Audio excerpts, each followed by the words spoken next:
CoinMama is a simple and secure way to buy cryptocurrencies. Use easy payment methods such as credit and debit card, bank wire, and even Apple Pay. Get started in minutes. Welcome back, everyone. Today we're going to continue our discussion on Ethereum.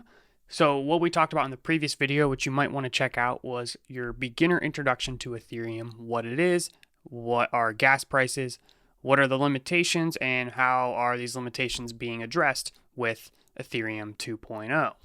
So that was the basis. Now I want to talk about some of the decentralized apps that are being built using Ethereum. So on the ethereum.org webpage, you can find a page for the different apps. And this is going to list some of the ones that most people know of.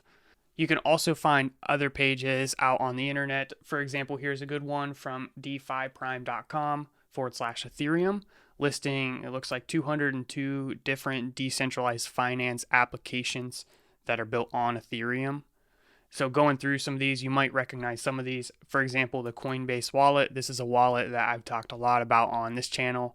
Actually, not on this channel, on my other channel, but we're going to be using the Coinbase Wallet on this channel because it's one of the easiest to get started with. You will often hear the tokenization of applications as Web3. So basically the idea is the current web as is Web 2.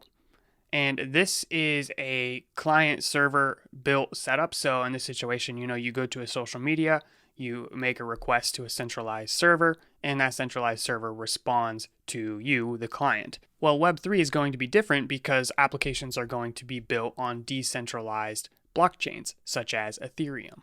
I know there's something about Web 3.0 on the Ethereum webpage. So here are some comparisons. For example, Twitter can censor any account or tweet.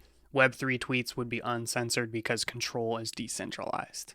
But again, this brings up some of the challenges we talked about in the previous video. Basically, that Web3 is expensive and slow because of transaction times and transaction fees. And it talks about these limitations here. Back to this page. If you read more about Coinbase Wallet, it says it supports ERC20 tokens and ERC721 collectibles. So these are two types of tokens on the Ethereum blockchain.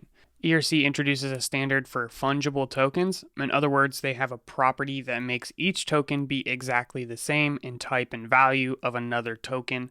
For example, an ERC20 token acts just like the Ether, meaning that one token is and always will be equal to all the other tokens.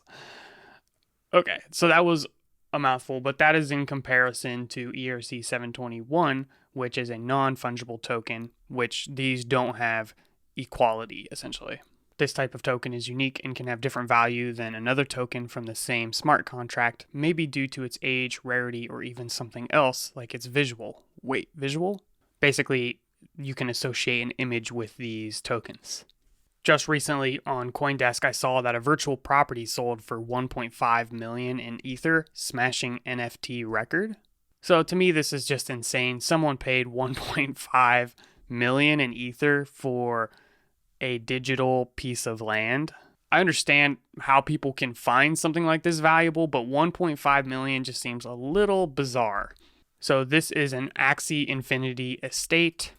Some land on some game. I don't know if this is like a popular thing or what. I've never heard of it until today, but I'm gonna follow them and maybe I'll start selling some digital land. So be sure to subscribe if you want to see my upcoming land sales. So Genesis land plots are the rarest and best positioned plots in Axie Infinity. They were a natural fit for my thesis. So basically tokens and currencies in game can now easily be associated with real-world value being built on the Ethereum blockchain. A popular decentralized app is Uni Swap. This is basically a decentralized exchange where you can trade one token for another token. So if we hit use Uniswap, we can choose a token. We'll say we want to go from Ether, and what do I want in return? And you can see there's a giant list of tokens here. We'll just click whatever, it doesn't matter.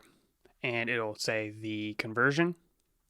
And then basically what you could do is you could connect your wallet And here we can see Coinbase Wallet is one of those options. So it's really easy. All you have to do is go into the Coinbase Wallet and then scan a QR code, which mine's already connected. And obviously it says insufficient balance. No surprise, right? Broke as a joke. So Uni Swap is a way to trade your cryptocurrencies for other cryptocurrencies. And there's no KYC laws. You don't have to do any verification. The only thing is you have to have some cryptocurrency to start with. So on this list, you're not going to see anything for fiat currencies. These are all tokens. Another potentially interesting decentralized application is token sets. In this situation, you can buy a set of tokens at one price, and it's basically like buying a portfolio of tokens, which may be a better investment option if you're not entirely sure which tokens to invest in. In addition to the ones I mentioned, there are other categories that I did not click here. There's arts and collectibles, gaming, and technology. So Brave, this is a huge one. So this is a web browser that you earn tokens from using. So this is basically the web browser for the decentralized web.